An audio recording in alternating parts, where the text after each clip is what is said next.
Star heroine రష్మికపై కర్ణాటకలోని మండ్యాకు చెందిన Congress MLA Ravi గనిగా మండిపడ్డారు. ఆమె తీరును విమర్శిస్తూ తాజాగా జరిగిన ప్రెస్ మీట్లో వ్యాఖ్యలు చేశారు. బెంగళూరు వేదికగా జరుగుతున్న ఇంటర్నేషనల్ ఫిల్మ్ ఫెస్టివల్లో పాల్గొనేందుకు ఆమె అంగీకరించలేదని ఆరోపించారు. ఆమెకు సరైన గుణపాఠం చెప్పాలని అన్నారు. కెరియర్నిచ్చిన ఇండస్ట్రీని గౌరవించడం ఆమె తెలుసుకోవాలని తెలిపారు. కిరిక్ పార్టీ అనే కన్నడ సినిమాతో ఈ రాష్ట్రంలోనే తన కెరియర్ను ప్రారంభించారు నటి రష్మిక. ఇంటర్నేషనల్ ఫిల్మ్ ఫెస్టివల్కు హాజరు కావాలని కోరుతూ గతేడాది మేము ఎన్నోసార్లు ఆమెను సంప్రదించాం. ఆమె రానని, కర్ణాటక వచ్చేంత సమయం తనకు లేదని చెప్పింది.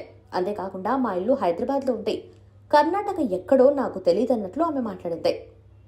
నాకు తెలిసిన మరికొంతమంది కూడా సుమారు 10 సార్లు ఆమెను కలిసి ఈ కార్యక్రమానికి ఆహ్వానించారు. కానీ ఆమె మాత్రం సుముఖత వ్యక్తం చేయలేదు. కన్నడ చిత్ర పరిశ్రమ, భాష పట్ల ఆమె అగౌరవంగా వ్యవహరిస్తున్నారు. ఆమెకు సరైన పాట నేర్పించాల్సిన అవసరం లేదా అని ఎమ్మెల్యే ప్రశ్నించారు. బెంగళూరు వేదికగా జరుగుతున్న అంతర్జాతీయ చలనచిత్రోత్సవ ప్రారంభ కార్యక్రమంలో నటీనటులు పాల్గొనకపోవడంపై ఆ రాష్ట్ర ఉప ముఖ్యమంత్రి డీకే శివకుమార్ సైతం ఆగ్రహం వ్యక్తం చేశారు. నటీనటులు, దర్శక నిర్మాతలు ఒకే తాటి మీదకు రావాలి, రాష్ట్రంలో జరిగిన కీలక కార్యక్రమాల్లో పాల్గొనాలి. అలా కాని పక్షంలో అంతర్జాతీయ చలనచిత్రోత్సవం వల్ల ప్రయోజనమేంటి? సినిమా పరిశ్రమకు ప్రభుత్వ మద్దతు కూడా ఎంతో అవసరమని అందరూ గుర్తుంచుకోవాలి అని వ్యాఖ్యలు చేశారు. నటీనటుల తీరు మారకపోతే వారిని ఏ విధంగా సరిచేయాలో కూడా తనకు తెలుసునన్నారు.